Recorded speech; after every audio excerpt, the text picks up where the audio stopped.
ಇನ್ನು ಸೆಕ್ಯೂರಿಟಿ ಅಂದರೆ ಪ್ರಧಾನಿ ಮೋದಿ ಅವರು ಆಗಮಿಸ್ತಾರೆ ಅಂತಂದಾಗ ಸಹಜವಾಗಿ ಗರಿಷ್ಠ ಮಟ್ಟದ ಭದ್ರತೆಯನ್ನು ಕೊಡಬೇಕಾಗುತ್ತೆ.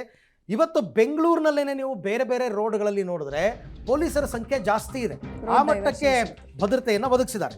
ಸೊ ಚುಂಚನಗಿರಿ ಮಟ್ಟಕ್ಕೆ ಪ್ರಧಾನಿ ಮೋದಿ ಅವರು ಭೇಟಿ ಕೊಡ್ತಾ ಇರತಕ್ಕಂಥದ್ದು. ಚುಂಚನಗಿರಿಯಲ್ಲಿ ಭಾರೀ ಬಿಗಿ ಪೊಲೀಸ್ ಬಂದೋಬಸ್ತನ್ನು ಏರ್ಪಡಿಸಲಾಗಿದೆ. 2,500ಕ್ಕೂ ಹೆಚ್ಚು ಪೊಲೀಸರ ನಿಯೋಜನೆ.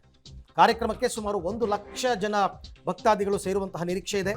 ಸಾರ್ವಜನಿಕರನ್ನು ಉದ್ದೇಶಿಸಿ ಪ್ರಧಾನಿ ಮೋದಿ ಅವರು ಮಾತನಾಡ್ತಾ ಇದ್ದಾರೆ. ಹಾಗೆ ನೋಡೋಕೆ ಹೋದರೆ ಇದೇನು ರಾಜಕೀಯದ ಕಾರ್ಯಕ್ರಮ ಅಲ್ಲ, ಆದರೂ ಕೂಡ ನಾಥ ಪರಂಪರೆ ಅಂತಕ್ಕಂಥದ್ದು ಒಂದು ಅವಿನಾಭಾವ ಸಂಬಂಧವನ್ನು ಪ್ರಧಾನಿ ಮೋದಿ ಅವರು ಇಟ್ಕೊಂಡಿದ್ದಾರೆ. ಅವರು ವಾರಣಾಸಿಯಿಂದ ಗೆದ್ದಿರ್ತಕ್ಕಂಥವ್ರು, ಅಲ್ಲಿಂದ ಹಿಡಿದು ಇಲ್ಲಿಯ ತನಕ ನಾಥ ಪರಂಪರೆ, ಈವನ್ ಯೋಗಿ ಆದಿತ್ಯನಾಥ್ ಅವರು ಕೂಡ ಇದೇ ಪರಂಪರೆಗೆ ಸೇರಿದಂಥವ್ರು. ಸೊ ಹಾಗಾಗಿ ಇದ್ರ ಬಗ್ಗೆ ಎಲ್ಲ ಬಹಳ ಸುದೀರ್ಘವಾಗಿ ಅವರು ಮಾತನಾಡುವಂತಹ ಸಾಧ್ಯತೆಯನ್ನು ನಾವು ಇಟ್ಕೋಬಹುದು. ಪ್ರಧಾನಿ ಮೋದಿ ಅವರ ಆಗಮನ, ಇದ್ರ ಜೊತೆಗೆ ಕೆಲವು ರಾಜಕೀಯ ಗಣ್ಯರಿಗೂ ಕೂಡ ಈ ಕಾರ್ಯಕ್ರಮಕ್ಕೆ ಆಹ್ವಾನ ಇದೆ. ಉದಾಹರಣೆಗೆ ವಿರೋಧ ಪಕ್ಷದ ನಾಯಕರಾಗಿರ್ತಕ್ಕಂಥ ಅಶೋಕ್ ಅವರು ನೆನ್ನೆನೇ ಭೇಟಿ ಕೊಟ್ಟು ಸಿದ್ಧತೆಯ ಪರಿಶೀಲನೆ ಎಲ್ಲವನ್ನ ಕೂಡ ಮಾಡಿದ್ರು. ಮೋದಿ ಅವರು ಬರ್ತಾರೆ ಎಂದಾಗ ಸಹಜವಾಗಿ ಗರಿಷ್ಠ ಭದ್ರತೆ ಇದ್ದೇ ಇರುತ್ತೆ. ಆಮೇಲೆ ಪ್ರಧಾನಿ ಮೋದಿ ಅವರು ಬೆಂಗಳೂರಿಗೆ ಬಂದಿರೋದು, ಇಲ್ಲಿ ರೋಡ್ ಶೋಗಳನ್ನು ಮಾಡಿರೋದು, ಇದೆಲ್ಲವೂ ಕೂಡ ಹೊಸದೇನೂ ಅಲ್ಲ.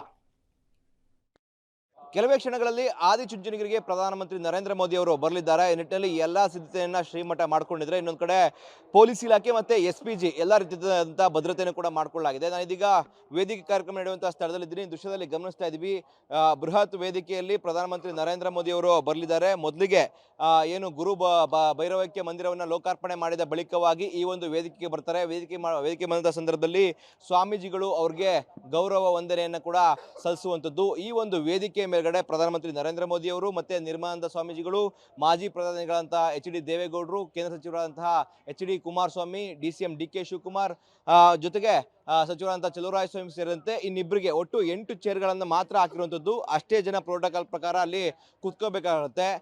ಈ ಒಂದು ಭಾಷಣವನ್ನು ನಾವು ಗಮನಿಸೋದಾದ್ರೆ ಏನು ಸ್ವಾಮೀಜಿಯವರು ಮಾತಾಡ್ತಾರೆ, ದೇವೇಗೌಡರು ಮಾತಾಡ್ತಾರೆ, ಜೊತೆಗೆ ಪ್ರಧಾನಮಂತ್ರಿ ನರೇಂದ್ರ ಮೋದಿ ಅವರು ಅಷ್ಟೇ ಮಾತಾಡೋದು. ಅದರ್ದನ್ ಬೇರೆ ಯಾರಿಗೂ ಕೂಡ ಭಾಷಣ ಇಲ್ಲ ಅಂತೇಳಿ ಕೂಡ ಸದ್ಯಕ್ಕೆ ಹೇಳಿರುವಂಥದ್ದು. ಆ ನಿಟ್ಟಿನಲ್ಲಿ ಪ್ರಧಾನಮಂತ್ರಿ ನರೇಂದ್ರ ಮೋದಿ ಅವರು ಬಂದಂತಹ ಸಂದರ್ಭದಲ್ಲಿ ಭದ್ರತೆ ಪ್ರಮುಖವಾಗಿಂತ ವಿಚಾರ ಆಗಿರುತ್ತೆ. ಆ ನಿಟ್ಟಿನಲ್ಲಿ SPG ಮತ್ತೆ ಸ್ಥಳೀಯ ಪೊಲೀಸರು ಎಲ್ಲರೂ ಕೂಡ ಇಲ್ಲಿ ಭದ್ರತೆಯನ್ನ ನಿಯೋಜನೆ ಮಾಡುವಂಥದ್ದು ಗಮನಿಸಬಹುದು. ಜೊತೆಗೆ ಬಾಂಬ್ ಸ್ಕ್ವಾಡ್ ಎಲ್ಲವೂ ಕೂಡ ವೇದಿಕೆ ಮೇಲ್ಗಡೆ ತಪಾಸಣೆಯನ್ನು ಒಂದ್ ಕಡೆ ಎಲ್ಲವೂ ಕೂಡ ಮುಗಿಸಿದ್ದಾರೆ. ಜೊತೆಗೆ ಇದಲ್ಲದೆ ವೇದಿಕೆ ಮುಂಭಾಗವೂ ಕೂಡ ಭದ್ರತೆಯ ವಿಚಾರದಲ್ಲಿ ಎಲ್ಲ ರೀತಿಯಂತ ತಪಾಸಣೆಗಳು ಕೂಡ ಮುಗಿಸಿರುವಂಥದ್ದು. ಏನು 11 ಗಂಟೆಯ ಸುಮಾರಿಗೆ ಏನು ಪ್ರಧಾನಮಂತ್ರಿ ನರೇಂದ್ರ ಮೋದಿ ಅವರು ಚುಂಚನಗಿರಿಯ ಬೆಟ್ಟದಲ್ಲಿ ಇರುವಂತಹ ಹೆಲಿಪ್ಯಾಡ್ಗೆ ಬರ್ತಾರೆ. ಅದಾದ ನಂತರವಾಗಿ ಅಲ್ಲಿ ಭೈರವೈಕ್ಯ ಮಂದಿರವನ್ನ ಲೋಕಾರ್ಪಣೆ ಮಾಡಿದ ಬಳಿಕವಾಗಿ ಅದಾದ ನಂತರವಾಗಿ ಈ ಒಂದು ವೇದಿಕೆ ಕಾರ್ಯಕ್ರಮಕ್ಕೆ ಬರ್ತಾರೆ. ವೇದಿಕೆ ಕಾರ್ಯಕ್ರಮದಲ್ಲಿ ಏನು ಪುಸ್ತಕ ಬಿಡುಗಡೆ ಪ್ರಮುಖವಾದಂತಹ ವಿಚಾರವಾಗಿರುವಂಥದ್ದು. ಅದಾದ ನಂತರವಾಗಿ ಬಂದಿರುವಂತಹ ಭಕ್ತರನ್ನು ಉದ್ದೇಶಿಸಿ ಮೋದಿ ಅವರು ಮಾತನಾಡುವಂಥದ್ದು. ಒಟ್ಟಾರೆ ಪ್ರಧಾನಮಂತ್ರಿ ನರೇಂದ್ರ ಮೋದಿ ಅವರು ಏನು ಚುಂಚನಗಿರಿಗೆ ಬರೋಕ್ಕೆ ಕೆಲವೇ ಕ್ಷಣಗಳಷ್ಟೇ ಬಾಕಿ ಇರುವಂಥದ್ದು. ಈ ನಿಟ್ಟಿನಲ್ಲಿ ಎಲ್ಲಾ ರೀತಿಯಂತಹ ಅಂತಿಮ ಸಿದ್ಧತೆಗಳು ಕೂಡ ಮುಕ್ತಾಯ ಆಗಿದೆ. ಭಕ್ತರು ಕೂಡ ಮೋದಿ ಅವರನ್ನ ಕಣ್ತುಂಬಬೇಕು, ಜೊತೆಗೆ ಅವರ ಭಾಷಣವನ್ನ ಆಲಿಸಬೇಕು ಅಂತ ಕೂಡ ಕಾತುರದಿಂದ ಇರುವಂಥದ್ದು. ಕ್ಯಾಮರಾ ಪರ್ಸನ್ ವಿನೋದ್ ಜೊತೆ Rohit Devarahalli, public TV, Adichunchanagiri. Right, ನಾವು ಕೂಡ ಪ್ರಧಾನಿ ಮೋದಿ ಅವರ ಆಗಮನದ ಮಿನಿಟ್ ಟು ಮಿನಿಟ್ ಅಪ್ಡೇಟ್ಸನ್ನು ನಿಮಗೆ ನಾವು ಕೊಡ್ತಾ ಹೋಗ್ತೀವಿ. ಅವರ ಆಗಮನದಿಂದ ಹಿಡಿದು ನಿರ್ಗಮನದವರೆಗೂ ಕೂಡ ಏನೇನು ಘಟನೆಗಳು ನಡೀತು, ಏನೇನು ಕಾರ್ಯಕ್ರಮಗಳು ಜರುಗಿದ್ವು, ಎಲ್ಲ ಅಪ್ಡೇಟ್ಸನ್ನು ನಿಮಗೆ ನಾವು ಪಬ್ಲಿಕ್ ಟಿವಿನಲ್ಲಿ ಕೊಡ್ತಾ ಹೋಗ್ತೀವಿ.